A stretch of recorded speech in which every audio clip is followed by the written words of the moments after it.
Before I tell you how they left me standing alone on that train platform, please subscribe to the channel, because some stories remind us that strength is born exactly where love ends. It was one of those mornings that feels half dead, too quiet for the heartache it's about to carry.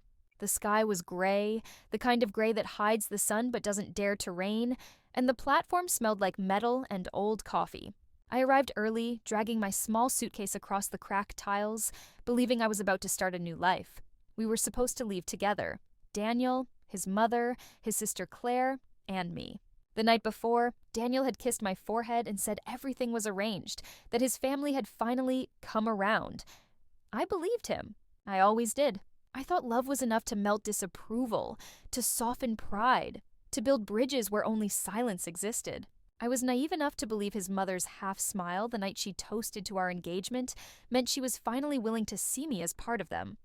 But when I reached the station, something felt off. I could feel it before I saw it. That sharp cold that comes not from the weather, but from dread pretending to be logic. I checked my phone. No message. The train's digital board blinked Manchester, platform 7 or 7:40 a.m. I turned, searching for their faces, and then I saw them across the platform, standing together, close, whispering. His mother's red scarf caught my eye first, then Claire's silver purse, and finally Daniel's coat. I raised my hand to wave. They turned their backs. At first, I thought they hadn't seen me. I called his name. My voice got lost in the echo of rolling suitcases and the metallic hum of the approaching train. I started walking toward them, my pulse quickening, but before I reached halfway, they moved away. Daniel's mother glanced over her shoulder for just 1 second, her expression unreadable. Not surprise, not guilt, just relief. The whistle blew. The announcement crackled. "Final boarding call for Manchester." I called again. Voicemail. My fingers shook as I typed a message. "Where are you?" "I see you. Please don't do this." They kept walking. I could have screamed, could have chased them, could have made a scene. But humiliation froze me to the platform. You can't fight for someone who has already made peace with your absence. When the doors hissed open, I stepped onto the train, not knowing where I was going anymore. Only that I couldn't bear standing there while they disappeared. I found my seat. My reflection in the window looked like a stranger's, pale, composed, broken in a quiet way that no one else could see. The train started moving. The station shrank behind us, swallowed by mist. My phone buzzed once. Daniel. Just one message. "Please don't make a scene. This is for the best. You'll understand one day. That was it." The man who promised me forever couldn't even give me a sentence that sounded like goodbye.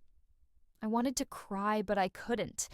The pain was too clean, too sharp to produce tears. I just sat there, staring out the window as the world passed by. Towns, fields, nameless faces.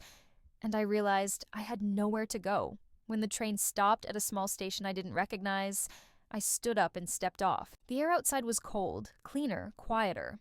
I walked without direction, suitcase rattling behind me, until I found a tiny cafe tucked under a dripping awning. The sign read, "Margaret's Tea Room."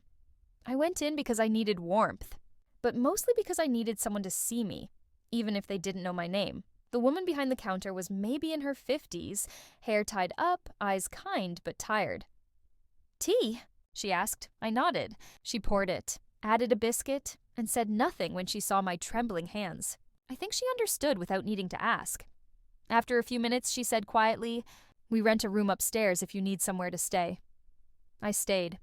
That night, I sat on the narrow bed with a cup of tea gone cold, staring at my phone. No new messages. I deleted his number. Then I opened the drawer beside the bed and found a notepad. I wrote one line. "They left me at the train station, but the ticket was in my name."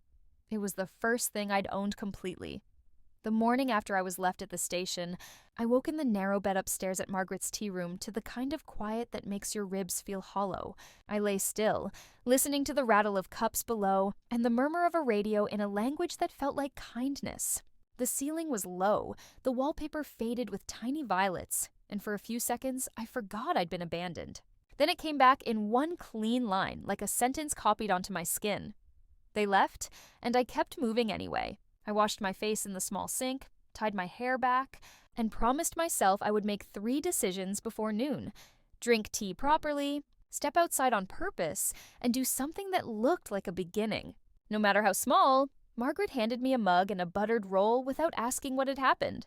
She had that gift of choosing silence that still wraps around you like a coat. "Stay as long as you need," she said, wiping the counter with a cloth that smelled like lemon. "We've got a spare key for room 3 if you want to come and go." I thanked her in the voice you use when you're trying not to cry, and she pretended not to notice. I stepped into a town I didn't know and let it teach me its map. The streets were narrow and clean, shop windows dressed with practical things: knitting needles, postcards, mugs with the names of birds. I walked without hurrying, like someone trying on a new pace. On the corner, I found a small bookshop with a handwritten sign that said, "Help Wanted, Part-Time." The bell above the door chimed the way bells in stories do, and a man with glasses halfway down his nose looked up from a ledger.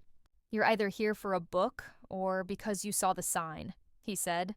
"Both," I managed, and he smiled like that was the correct answer. His name was Robert. He asked me if I'd ever worked in a shop, and I told him I'd spent years in a library archive, keeping other people's words in order. "That counts," he said, and handed me a pencil and a stack of returns. "Start by putting these back where the alphabet says they live. If you don't run away screaming, we'll discuss pay." I shelved books as if the future depended on it. The quiet was the sort that doesn't accuse you of anything. Every spine I put in place felt like one dot connected to another dot, the beginning of a line back to myself. At lunch, I carried a sandwich to the river and watched water make sense of stones. I told the water the truth as if it were capable of keeping it. I had loved a man who loved convenience more than courage. I had tried to fit into a family that mistook cruelty for tradition. I had boarded a train because humiliation tastes less bitter when the landscape is moving. The water did what water does. It kept going. I envied it and learned from it in the same breath. When I returned to the shop, Robert had left a note propped on the till. "If you want the job, be here at 9 tomorrow. If you don't, return the pencil." I laughed out loud in the quiet, surprised by the way a small invitation could feel like a hand on the back. I put the pencil in my pocket and promised to keep it safe. Days began to arrange themselves like books on a shelf. I woke early, drank tea properly this time, and walked to the shop. Robert told me only what I needed to know: where the key lived, how the till would lie if it was lying, which customers would talk for an hour if you let them. On my second afternoon, a florist from next door came in with hands that smelled like green things and asked for a book on wildflowers. "I'm Anna," she said, paying in coins and smiles. "I made coffee that tastes like regret. Come drink it with me anyway." I did. Her shop was a soft chaos of stems and ribbon and a radio humming quietly. She asked no intimate questions and handed me a sprig of rosemary. "Courage," she said. "Keep it in your pocket and you'll smell like decisions." At night, back in room 3, I didn't text Daniel and I didn't check if he had texted me. I moved his name from my phone to the bin and then out of the bin because I didn't trust myself not to fish it back. I put my notepad on the windowsill and wrote the same line every night in different shapes until it began to sound less like hurt and more like instruction. They left me at the station, but the ticket was in my name. Sometimes I added a second line. "My name is the destination," and underlined it, because underlining is a kind of prayer for people who don't know how to ask for things out loud. On the 4th morning, Margaret handed me an envelope with my name written carefully on the front. "A girl dropped it off," she said. Brown hair. Didn't stay. I carried it upstairs as if it could decide the weight of the day. Inside, a single sheet. "Emily, you deserve the truth. Meet me at the station cafe at noon. Don't tell anyone. Claire." My breath did the small, wild thing it does when hope and dread go to the same party. I stared at the note until the ink looked wet again. I knew 2 things. If I went, I might hear something that would split me open. If I didn't, the silence would become a permanent room in my head. I put on my coat. The station cafe smelled like burnt toast and the end of other people's trips. I sat by the window, hands wrapped around a mug I didn't drink from. At noon, the door opened and Claire slipped in like a thought she wasn't ready to think. Her hair was shorter. Her face had the pale, stretched look of people who have been listening to the wrong voices. She didn't hug me and I didn't stand. We were too honest for that. "I'm sorry," she said, the words falling to the table as if they weighed something. "It wasn't just Mother." She looked at her hands. Daniel agreed. The sentence landed in me without breaking anything because it found a space prepared for it. "Why?" I asked, though I knew why in the way we all know the shape of greed even if we've never touched its face. Your grandmother's house, she said. Mother found out you inherited it outright. They wanted you to transfer it before the wedding. When you wouldn't sign, she decided to make you small. She said leaving you at the station would show you the right kind of obedience. She flinched at her own words. I didn't know she would do it like that. I thought you'd meet us later, that it was just a warning. I was wrong. I felt something old and soft inside me stand up. How did she find out? Claire slid another paper across the table, a copy of a letter in my grandmother's hand. Whatever you inherit, let it be freedom, not burden. If they turn against you, walk away. Beneath it, in different ink, a note, copy retained at Patel & Co. Mother went through Daniel's emails, Claire whispered. She saw a bank message with the address, then called around. She thinks the world opens if she leans on it hard. Enough. I thought of the way she had looked, over her shoulder at the platform. Relief, masquerading as decorum, and felt suddenly tired of being civil. In my own story. Why tell me now? I asked. Claire's eyes filled, embarrassed by their own honesty. Because she's trying to sell it, she said. And because she told Daniel he could keep you if you signed, and he agreed, and I hate myself for not screaming. She pressed her lips together like a promise to be different. I know you have no reason to trust me, but I'll testify if you need me to. I walked back to the shop as if learning to walk again. Robert watched me align a stack of paperbacks twice and said, very gently, if you need to be somewhere else, go. I nodded, throat hot, and instead of going anywhere else, I stood there and let the world be steady for 10 more minutes. When I finally spoke, my voice sounded like the person I once hoped to be. Do you know a good solicitor? I asked. He didn't ask why.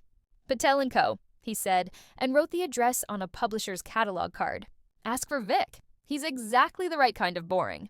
Vic's office smelled like old paper and clean decisions. He listened with the patience of someone who knows that rushing is how people fall. He checked the registry, pulled up my grandmother's title, and frowned at a note that said, Caution lodged by an M. Fairchild. They can't sell it without your signature, he said, tapping the desk lightly with his pen. They can try to frighten you into giving it. They can mislead an agent. They can make noise. But they can't take what's recorded as yours. First, I'll file a restriction. No disposition without your written consent. Second, I'll send a letter before action to warn them off any listing or viewing. Third, you should go to the property, change the locks, and take an inventory. If anyone challenges you, call me. It is your house, your house. The words went into me like iron in the blood. He slid a form across the desk for me to sign so he could act. You'll need proof of identity and any documents you have from your grandmother, he said. I handed him the copy Claire had given me. He read it with a softness that didn't make me feel small and nodded. I'll start filings today, he said. Expect resistance. That's not me being theatrical. It's me being honest. But you have the stronger hand because you have the cleaner story. I left with a folder that made my heart beat harder and steadier. Outside, the air had that late afternoon clarity that feels like good paper.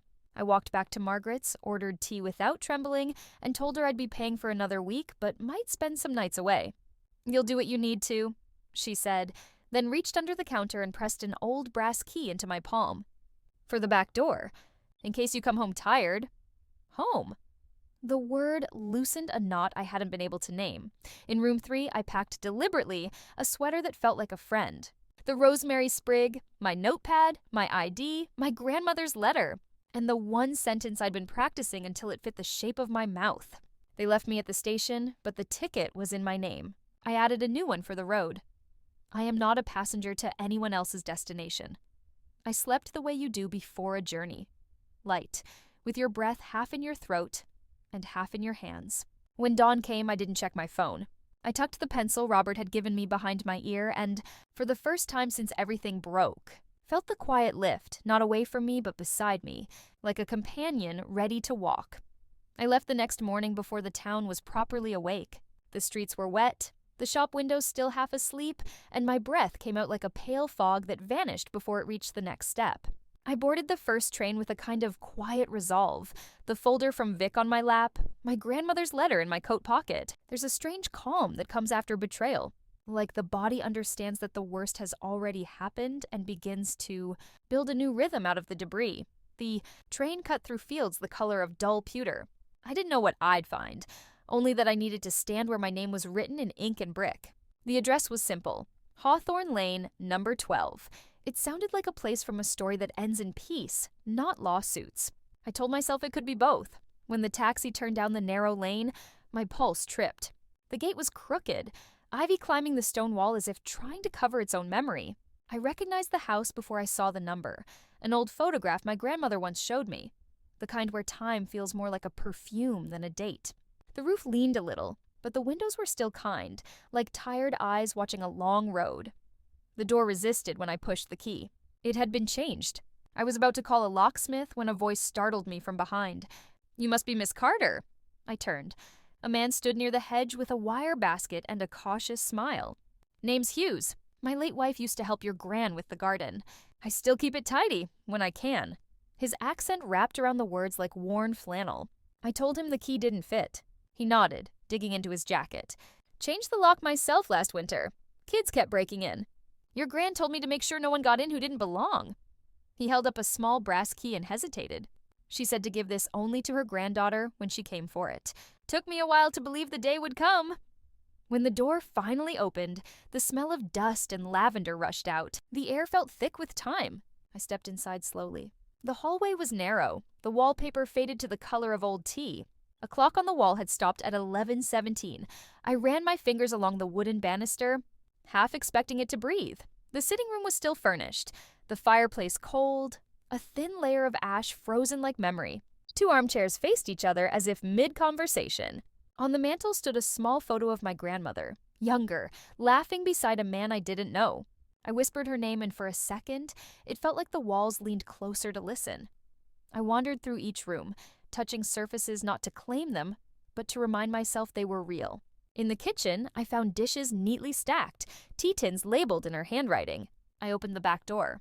The garden was wild, a sea of uncut grass, flowers pushing through the stubborn earth as if refusing to disappear completely. Upstairs, the study smelled of paper and old wood. The desk by the window held a ledger, some bills, and a small envelope sealed with red wax.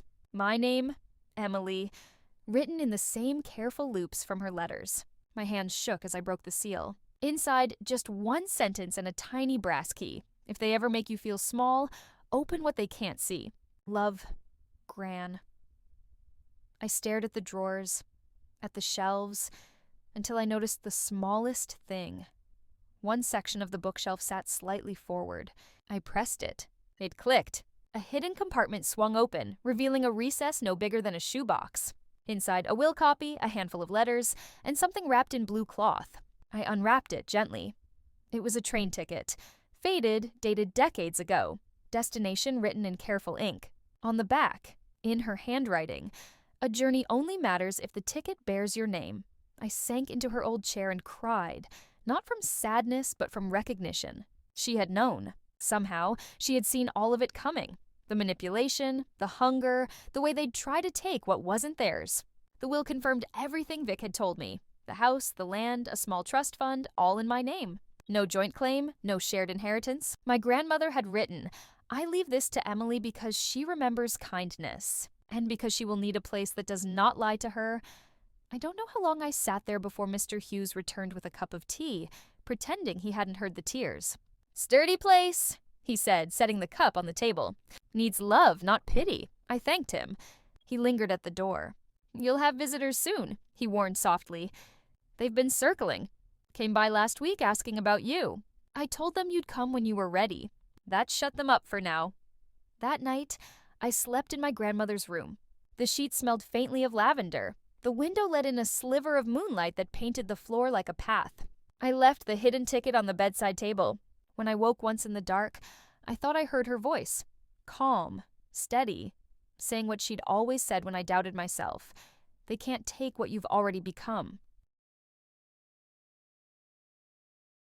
Morning brought rain and a message from Vic. Restriction filed. Letter sent to Monsieur Fairchild. Do not open the door to anyone until I arrive.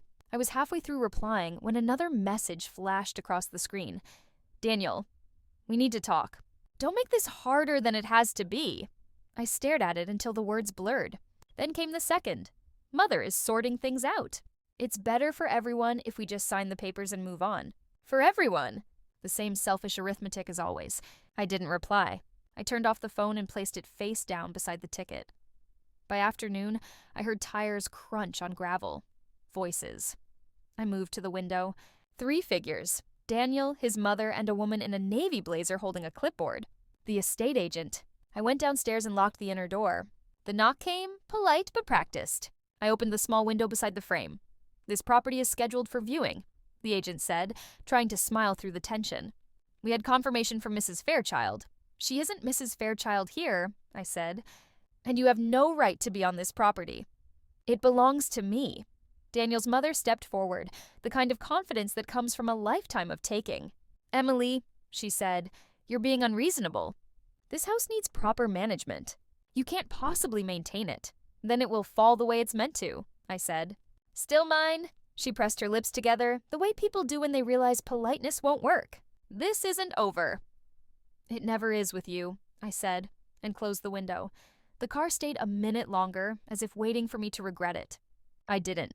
When they finally left, the rain began again, soft and steady against the glass. The house felt alive, breathing beside me. That night, I made a fire in the hearth and sat on the rug with my grandmother's letters spread before me. Each one was a piece of her voice stitched into paper. Reminders, small teachings, gentle warnings. The last letter ended with words that didn't sound like advice at all, but prophecy. "You'll be left behind so you can learn you were never following." I looked at the old ticket again, at the faded ink of a destination long past, and I understood. The journey she meant wasn't on rails or maps. It was this, standing alone, still moving, and not waiting to be rescued. When I finally turned off the lights, I caught my reflection in the glass. The woman staring back didn't look abandoned anymore. She looked awake. I woke to the sound of tires grinding on wet gravel. For a moment, I thought I was dreaming. The fire in the hearth had burned to a dull glow, and Dawn was still deciding whether it wanted to exist. The noise came again. Footsteps on the porch, then a knock, sharp but restrained. I sat up, heart thudding, and listened. Another knock, 3 beats this time, deliberate. "Ms. Carter," a voice called.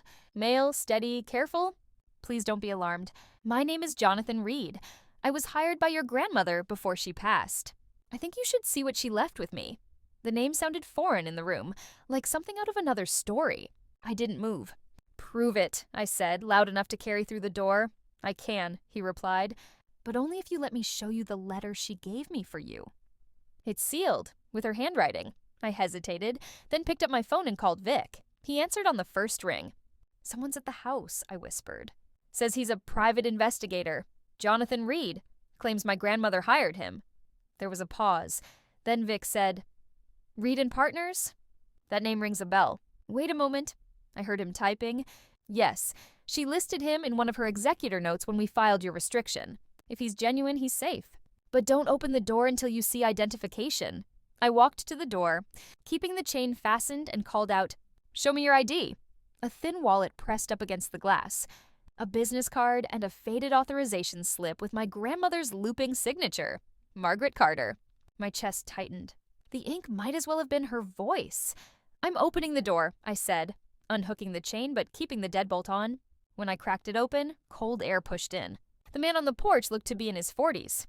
Gray coat, damp from the rain, expression respectful, not invasive. "Thank you," he said softly. "I know this must be strange."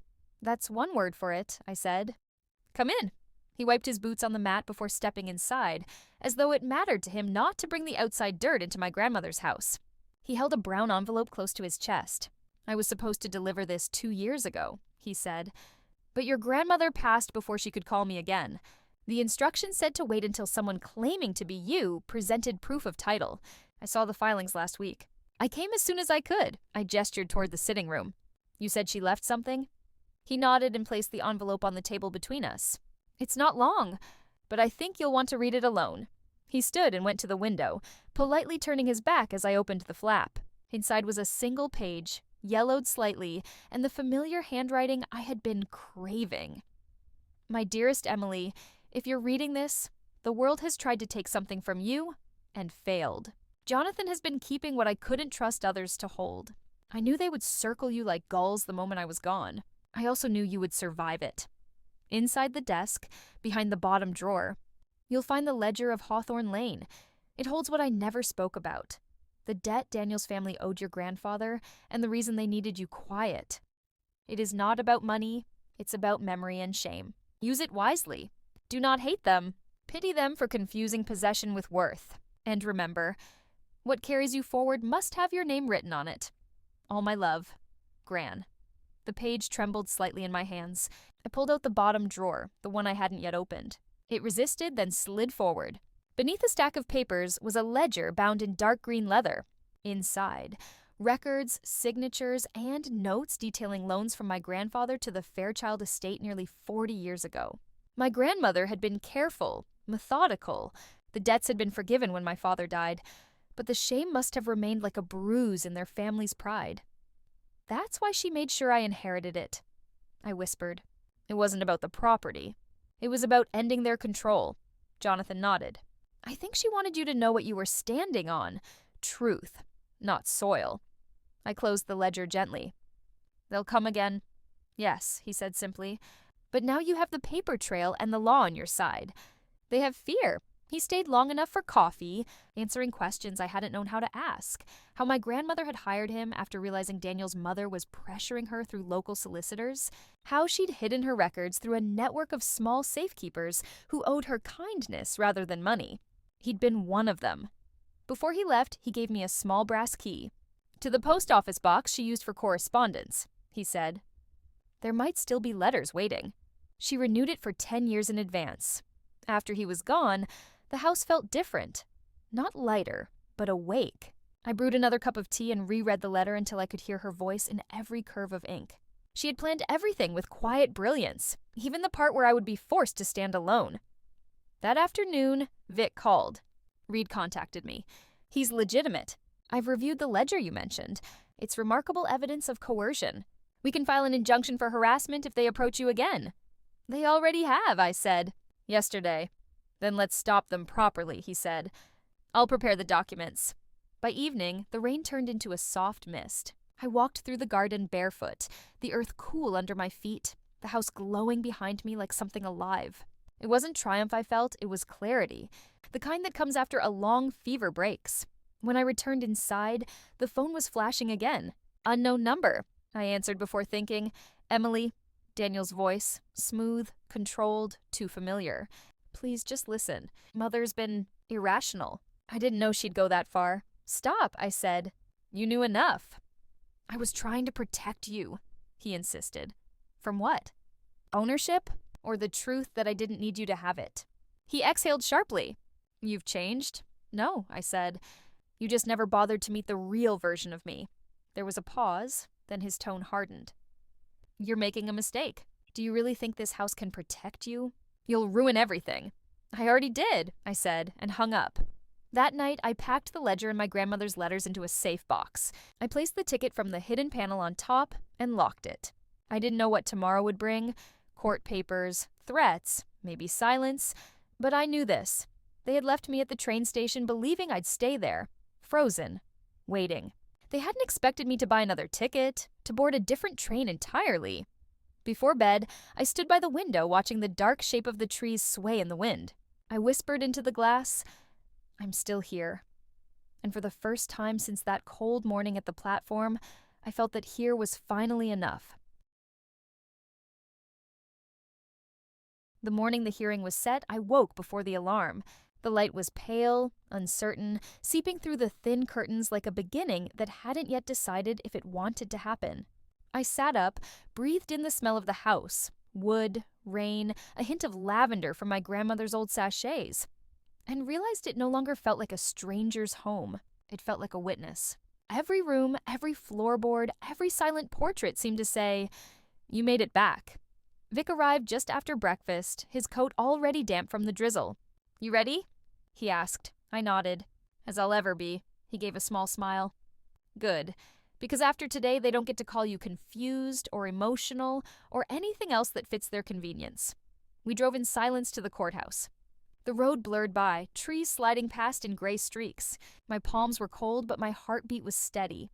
In another life, I might have wanted Daniel to be waiting inside, might have wanted an apology that sounded like redemption. But this morning, I only wanted peace. Quiet, honest peace. The kind that doesn't need witnesses. Inside, the building smelled of paper and echoes. Claire was already there, sitting alone on the wooden bench. When she saw me, she stood quickly. "I meant what I wrote," she whispered. "I'm testifying for you." "I know," I said. "Thank you." Her eyes filled and she looked down. I should have spoken sooner. "You're speaking now?" I said, and it was enough. Daniel arrived moments later, his mother close behind, dressed in the kind of authority that thinks it can bend truth if spoken sharply enough. She looked at me the way people look at someone who's ruined their favorite lie. Daniel tried to meet my eyes, but mine didn't look away this time. I think that hurt him more than shouting ever could. The judge entered, a man with kind eyes and a voice that didn't waste words. Vic laid out our case like a slow unfolding of facts. The title deed in my name, the letter from my grandmother, the hidden ledger, the proof of coercion. He didn't embellish. He didn't need to. The truth stood up on its own. When it was their turn, Daniel's mother spoke about family understanding and young women easily influenced by manipulative advisors. I almost laughed. The judge didn't. He cut her off mid-sentence. "Mrs. Fairchild," he said, "I have before me documentation from 2 independent solicitors and a sworn witness confirming the property was left solely to Miss Carter.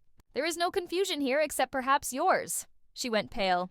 Daniel shifted uncomfortably beside her, staring at the floor like a boy who'd broken something expensive and was waiting to be told it could be fixed. Claire's statement was brief but devastating.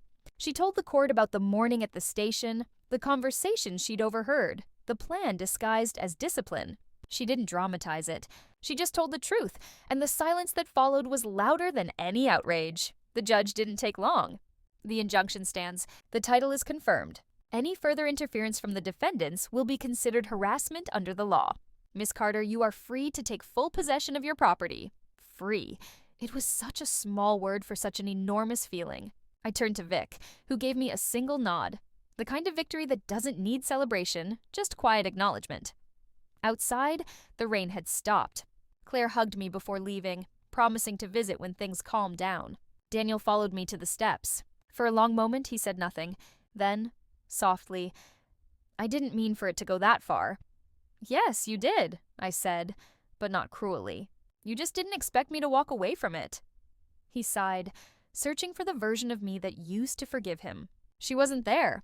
"Take care of yourself, Daniel." He nodded once, the way people do when they know they've already been erased from the story. When the taxi turned down the lane toward my house, I could see the windows glowing faintly in the distance. Home. Mr. Hughes was there, trimming the hedge. He waved as we stopped. "Heard the news," he said. "Told the postmistress you'd won before you even went." I laughed, a sound that felt new and old at once. "You're a dangerous man, Mr. Hughes?" "Just observant," he said. The place looks like it's breathing again. Inside, the air was warm, full of quiet movement. The ticking clock that hadn't worked in years suddenly trying to start again. The creak of the staircase, the faint hum of pipes. I went straight to the study, opened the hidden compartment, and took out the faded train ticket. I ran my thumb over the old ink, the words my grandmother had written decades ago. A journey only matters if the ticket bears your name. That night, I lit the fireplace and recorded my story for the channel. Not the legal battle, not the paperwork, but the part that mattered. I spoke the words slowly, letting them breathe. They left me at the train station, believing I'd wait for them, but the ticket was in my name. So I boarded another train. I didn't chase anyone. I didn't beg for a seat on their journey. I took mine, and that made all the difference. When I finished, I sat back and listened to the crackle of the fire. I imagined her sitting beside me, nodding quietly the way she always did when I finally understood something she'd been trying to teach me all along. In the days that followed, the noise faded. The letters stopped. The phone stayed silent, and peace became something I didn't have to chase anymore. I planted rosemary in the garden for courage and wildflowers for freedom. Anna from the florist came by with soil-stained hands and laughter that filled the space. Margaret visited too, bringing tea and gossip about the cafe. Life, as it turns out, does not end with betrayal. It restarts quietly, in the places where we thought nothing could grow again. Weeks later, I opened the post office box Jonathan had mentioned. Inside, wrapped in wax paper, was a final envelope addressed in my grandmother's hand. "Emily, if you have come this far, then you already know. The house was never the prize. The prize was your voice, the one they tried to silence with shame. Speak it freely even when no one claps. Especially then. Remember, the world is full of trains that will try to take you somewhere you don't belong. Wait for the one that carries your name. I smiled, folded the letter carefully, and placed it beside the ticket. That evening, I walked to the station, the same one where everything had fallen apart. The platforms were cleaner now, brighter. A train pulled in with a low, steady hum. People boarded and disembarked in the rhythm of ordinary life. I stood there for a long time just watching until the whistle blew and the world began to move again. When the last echo faded, I whispered to no one in particular, "I made it home." Then I turned, walked back toward the lane, and didn't look back because some stories don't end with departures. They end with arrival. And this one, finally, was in my name.